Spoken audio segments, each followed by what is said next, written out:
আচ্ছা, কখনো ভেবে দেখেছেন যে ফুটবল খেলাকে বলা হয় বিশ্বের সবচেয়ে জনপ্রিয় এবং সুন্দর খেলা?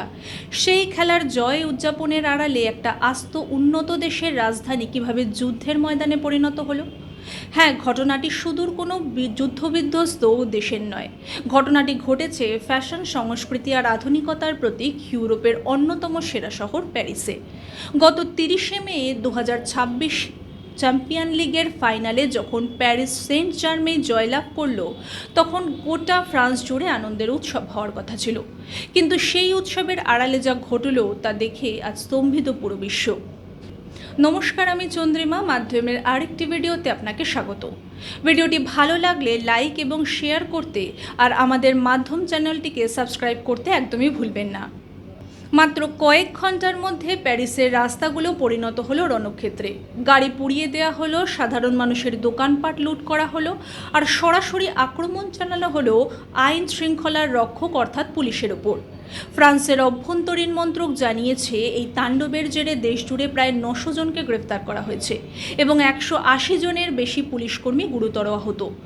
খোদ ফরাসি রাষ্ট্রপতি ইমানুয়েল ম্যাক্রো বাধ্য হয়েছে বলতে, যথেষ্ট হয়েছে, আমরা আর নিতে পারছি না। কিন্তু প্রশ্ন হলো, ফুটবল জেতার পরে এই উন্মত্ত হিংসার পেছনে আসলে কারা ছিল? এরা কি সাধারণ ফুটবল সমর্থক, নাকি এর পেছনে লুকিয়ে রয়েছে ফ্রান্সের দীর্ঘদিনের ভুল এবং অতি উদার অভিবাসন নীতির এক ভয়ঙ্কর অন্ধকার দিক? আজকের এই ইনসাইড স্টোরি ভিডিওতে আমরা পুরো ঘটনার চুলছেড়া বিশ্লেষণ করব এবং দেখব কিভাবে এই ঘটনা ভারতের অভ্যন্তরীণ নিরাপত্তার জন্য এক মস্ত বড় সতর্কবার্তা। তাই কোনো অংশ স্কিপ না করে শেষ পর্যন্ত সঙ্গে থাকবেন।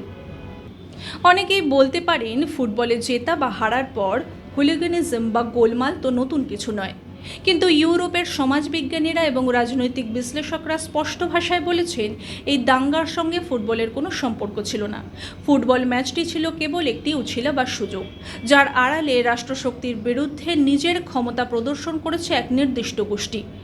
ফ্রান্সের এই দাঙ্গাকারীদের সিংহভাগই ফরাসি শহরতলি, যাকে ফরাসিতে বলা হয় বানলিউ। এই এলাকাগুলো মূলত উত্তর আফ্রিকা এবং মধ্যপ্রাচ্য থেকে আসা প্রথম, তৃতীয় এবং তৃতীয় প্রজন্মের মুসলিম অভিবাসীর বাসস্থান। গত কয়েক দশকে ফ্রান্সের অতি উদারপন্থী ও বামপন্থী দলগুলোর উন্মুক্ত দ্বার নীতি বা ওপেন ডোর পলিসির কারণে লাখ লাখ মানুষ ফ্রান্সে আশ্রয় পেয়েছে। কিন্তু আজ তার পরিণতি কী? সমাজবিজ্ঞানীরা একে বলছে প্যারালাল সোসাইটি বা সমান্তরাল সমাজ। এই অভিবাসীরা ফ্রান্সে এসে ফরাসি সংস্কৃতি, ধর্মনিরপেক্ষতা এবং আইনের শাসনকে মেনে নিতে অস্বীকার করছে। তারা নিজেদের আলাদা একটি সমাজ তৈরি করতে চাইছে, যেখানে ফ্রান্সের সংবিধান চলে না, চলে নিজস্ব ধর্মীয় এবং সামাজিক ফতোয়া। চিন্তা করে দেখুন তো, এই দাঙ্গাবাজরা প্যারিসে একটি আস্ত পুলিশ স্টেশন ভাঙচুর করায় এবং সেটি দখল নেওয়ার চেষ্টা করছিল। এর থেকে কি প্রমাণিত হয়? এর থেকে প্রমাণিত হয় যে এদের মনে ফরাসি প্রশাসন বা রাষ্ট্রপতি শক্তির কোনো সম্মান নেই, বরং রয়েছে তীব্র বিদ্বেষ। যে কোনো উৎসব বা জাতীয় দিবস এলেই, তারা বকরি ঈদ হোক বা ইংরেজি নববর্ষ বা ফুটবলের জয়, এরা রাস্তায় নেমে রাষ্ট্রীয় সম্পত্তি ধ্বংস করাকে নিজেদের অধিকার মনে করে বসে। এখন প্রশ্ন হলো, ফ্রান্সের মতো একটি উন্নত, ধর্মনিরপেক্ষ এবং সভ্য দেশ কেন এই অবস্থায় পৌঁছলো? এর উত্তর লুকিয়ে আছে তাদের তথাকথিত লিবারেল ইমিগ্রেশন পলিসি বা উদার অভিবাসন নীতির মধ্যে। দ্বিতীয় বিশ্বযুদ্ধের পর এবং বিশেষ করে গত 2 দশকে মানবিকতার দোহাই দিয়ে ফ্রান্স লাখ লাখ অবৈধ অনুপ্রবেশকারী এবং শরণার্থীকে নিজেদের দেশে জায়গা দিয়েছে। বামপন্থী বুদ্ধিজীবীরা যখন স্লোগান দিয়েছিলেন বহু সংস্কৃতিবাদ, মাল্টিকালচারালিজম সমাজকে আরও সমৃদ্ধ করবে, কিন্তু বাস্তবতা আজ সম্পূর্ণ উল্টো। এই অতি উদারতার মাসুল দিতে গিয়ে ফ্রান্সের সামাজিক কাঠামো আজ সম্পূর্ণ ভেঙে পড়েছে। যে প্যারিস একসময় সংস্কৃতির পীঠস্থান ছিল, তা আজ চুরি, পকেটমারি, ছিনতাই এবং ধর্ষণের মতো অপরাধের স্বর্গরাজ্যে পরিণত হয়েছে। ফরাসি পুলিশের অভ্যন্তরীণ রিপোর্ট অনুযায়ী, প্যারিসের সিংহভাগ রাস্তায় ঘটা অপরাধের পেছনে কোনো না কোনো অবৈধ অভিবাসীর হাত রয়েছে। ফ্রান্সে এমন বহু এলাকা বা নো গো জোন তৈরি হয়েছে, যেখানে সাধারণ ফরাসি নাগরিক তো দূরের কথা, খোদ পুলিশও দিনে দুপুরে যেতে ভয় পায়। অভিবাসীরা ফরাসি সমাজের সঙ্গে মিলে যাওয়ায় পরিবর্তে ফরাসিদের ওপরই নিজেদের সংস্কৃতি চাপিয়ে দিতে চাইছে, যার ফলে ফ্রান্সের ধর্মনিরপেক্ষতার মূল ভিত্তি আজ বিপন্ন। আপনি যদি ভাবেন এই ক্যান্সার শুধু ফ্রান্সে সীমাবদ্ধ, তবে আপনি ভুল ভাবছেন। ফ্রান্সের এই পরিস্থিতি আসলে সমগ্র পশ্চিম ইউরোপের ভবিষ্যৎ। একই ভুল নীতি অনুসরণ করে আজ স্পেনের মাদ্রিদ ও বার্সেলোনা এবং জার্মানির বার্লিন ও কোলন শহরের সামাজিক অবস্থা তছনছ হয়ে গেছে। পিছিয়ে নেই ইংল্যান্ড, নেদারল্যান্ড বা বেলজিয়াম ইত্যাদি দেশ। লন্ডন তো এমন জায়গায় আছে যেখানে ব্রিটিশ লোকজন যেতেই ভয় পায়, কারণ সেখানে রাজত্ব চলে বিদেশি অভিবাসীদের। আসুন জার্মানির দিকে একবার চোখ ফেরানো যাক। 2015 সালের তৎকালীন চ্যান্সেলর অ্যাঞ্জেলা মার্কেল মানবিকতার নাম করে প্রায় 10 লক্ষের বেশি সিরীয় এবং উত্তর আফ্রিকান শরণার্থীকে জার্মানিতে স্বাগত জানিয়েছিলেন। আজ তার 10 বছর পর জার্মানির কী অবস্থা? জার্মানির ফেডারেল ক্রিমিনাল পুলিশের ডেটা বলছে দেশটিতে ছুরি মেরে খুন বা নাইফ অ্যাটাকস বা গ্যাংরেপ ঘটনা জ্যামিতিক হারে বৃদ্ধি পেয়েছে, যার সিংহভাগ অভিযুক্তই বিদেশি বংশোদ্ভূত বা অভিবাসী। ফুটবল ম্যাচের পর বা বর্ষবরণের রাতে জার্মানির রাস্তায় যে ধরনের তাণ্ডব দেখা যায় তা খোদ জার্মানি নাগরিকদের নিজেদের দেশেই পরবাসী করে তুলেছে। একই চিত্র স্পেনেও। মরক্কো ও আলজেরিয়া থেকে ভূমধ্যসাগর পেরিয়ে প্রতিদিন শত শত অবৈধ অভিবাসী স্পেনের উপকূলে এসে নামছে। স্পেনের স্থানীয় প্রশাসন আজ এই বিপুল জনসংখ্যার চাপ সামলাতে হিমশিম খাচ্ছে। মাদ্রিদের মতো শান্ত শহরেও আজ তৈরি হয়েছে অপরাধপ্রবণ গ্যাং, যারা দিনের আলোয় ডাকাতি করছে। ইউরোপের এই দেশগুলো আজ একটি বিষয় খুব ভালোভাবে প্রমাণ করে দিয়েছে, যদি আপনি কোনো যাচাই বাছাই ছাড়াই নিজের দেশের সংস্কৃতি ও সুরক্ষার কথা না ভেবে অন্য দেশের সংস্কৃতিকে ঢালাওভাবে প্রশ্রয় দেন, তবে একদিন আপনার নিজের অস্তিত্বই কিন্তু সংকটে পড়বে। ইউরোপের এই জ্বলন্ত পরিস্থিতি আজ ভারতের জন্য দূর আকাশের মেঘ নয়, এটি আমাদের দরজায় কড়া নাড়া এক বাস্তব সত্য।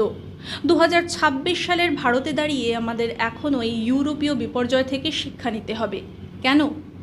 কারণ ভারতও বিগত কয়েক দশক ধরে এই একই রকম অবৈধ অনুপ্রবেশের সমস্যার মুখোমুখি হয়ে দাঁড়িয়ে আছে। আমাদের প্রতিবেশী দেশ বাংলাদেশ এবং মায়ানমার থেকে লক্ষ লক্ষ অবৈধ অনুপ্রবেশকারী এবং রোহিঙ্গা প্রতিনিয়তই ভারতের সীমান্ত পেরিয়ে এদেশে ঢুকে পড়ছে।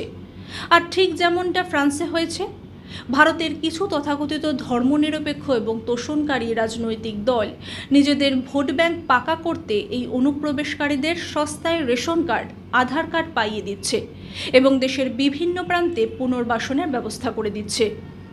আজ ভারতে আসাম, পশ্চিমবঙ্গ এবং উত্তর পূর্বের রাজ্যগুলোর জনসংখ্যা বা ডেমোগ্রাফি সম্পূর্ণ বদলে গেছে। যে সমস্ত অঞ্চলে এই অবৈধ অনুপ্রবেশকারীদের সংখ্যা বাড়ছে, সেখানে হঠাৎ করেই অপরাধের গ্রাফ ঊর্ধ্বমুখী হচ্ছে, ঠিক প্যারিসের মতোই। ভারতের বুকেও রামনবমী বা হনুমান জয়ন্তীর মতো ধর্মীয় শোভাযাত্রা বের হলে পাথর ছোড়ার মতো ঘটনা, পুলিশের গাড়িতে আগুন ধরিয়ে দেওয়া হচ্ছে। রাঁচি, মালদা কিংবা মুর্শিদাবাদের মতো এলাকায় আইন শৃঙ্খলার ওপর যে আঘাতগুলো আসছে, তা কিন্তু এই অবৈধ ডেমোগ্রাফিক পরিবর্তনেরই ফল। ইউরোপের সমাজ আজ ধ্বংসের মুখে, কারণ তারা যখন পদক্ষেপ নেওয়ার সময় ছিল তখন তারা তথাকথিত মানবাধিকার বা লিবারালিজমের ফ্যাশনে মজেছিল। ভারত যদি এই ভুল করে, তবে আমাদের দেশের সম্পদ এবং আইন শৃঙ্খলা দুটোই চিরতরে শেষ হয়ে যাবে।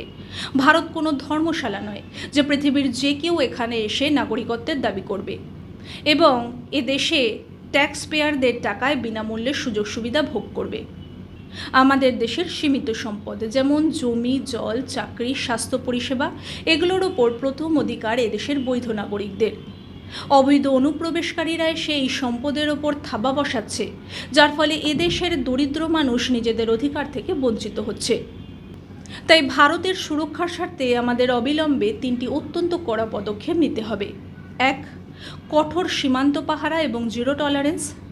ভারত বাংলাদেশ এবং ভারত মায়ানমার সীমান্তে কাঁটাতারের বেড়া সম্পূর্ণ করতে হবে এবং বিএসএফকে অনুপ্রবেশকারীদের দেখামাত্রই কঠোর ব্যবস্থা নেওয়ার আইনি স্বাধীনতা দিতে হবে।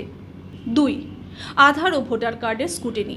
দেশের সমস্ত রাজ্য থেকে অবৈধ উপায়ে তৈরি হওয়া আধার কার্ড এবং ভোটার আইডি চিহ্নিত করে তা বাতিল করতে হবে। তোষণের রাজনীতি বন্ধ করে অনুপ্রবেশকারীদের চিহ্নিত করা রাজ্য সরকারগুলোর সাংবিধানিক দায়িত্ব নিতে হবে। 3. জাতীয় নাগরিকপঞ্জি এনআরসি এবং সিএ এর কঠোর প্রয়োগ। সমগ্র দেশে এনআরসির মাধ্যমে আসল নাগরিকদের তালিকা তৈরি করতে হবে এবং অবৈধভাবে বসবাসকারীদের চিহ্নিত করে তাদের নাগরিক অধিকার কেড়ে নিয়ে ডিপোর্ট করার প্রক্রিয়া শুরু করতে হবে। বন্ধুরা, প্যারিসের রাস্তা থেকে ওঠা ধোঁয়া আর জার্মানির মায়েদের আর্তনাদ আজ আমাদের চোখ খুলে দেওয়ার জন্য যথেষ্ট। উদারতা তখনই শোভা পায় যখন তা নিজের দেশের সার্বভৌমত্ব এবং সুরক্ষাকে বিঘ্নিত করে না। ইউরোপ আজ যে ভুল করে রক্তক্ষরণ সহ্য করছে, ভারত সেই ভুল করতে পারে না। আমাদের আজ সিদ্ধান্ত নিতেই হবে যে আমরা কি আমাদের ভবিষ্যৎ প্রজন্মকে একটি নিরাপদ, শান্তিপূর্ণ এবং আইন মেনে চলা ভারত উপহার দেব, নাকি তোষণের রাজনীতিকে চোখ বন্ধ করে প্যারিসের মতো এক জ্বলন্ত ভবিষ্যৎ বেছে নেব। এই বিষয়ে আপনার মূল্যবান মতামত আমাদের কমেন্ট বক্সে অবশ্যই জানান। ভিডিওটি ইনফরমেটিভ এবং জরুরি মনে হলে দেশের স্বার্থে অবশ্যই লাইক এবং শেয়ার করুন। আর এই ধরনের আরও গুরুত্বপূর্ণ আন্তর্জাতিক এবং জাতীয় বিষয়ের ইনসাইড স্টোরি জানতে আমাদের মাধ্যম চ্যানেলটিকে অবশ্যই সাবস্ক্রাইব করে পাশে থাকুন। আজ এ পর্যন্তই, দেখা হবে পরের ভিডিওতে। ততক্ষণ পর্যন্ত সঙ্গে থাকুন, দেখতে থাকুন মাধ্যম।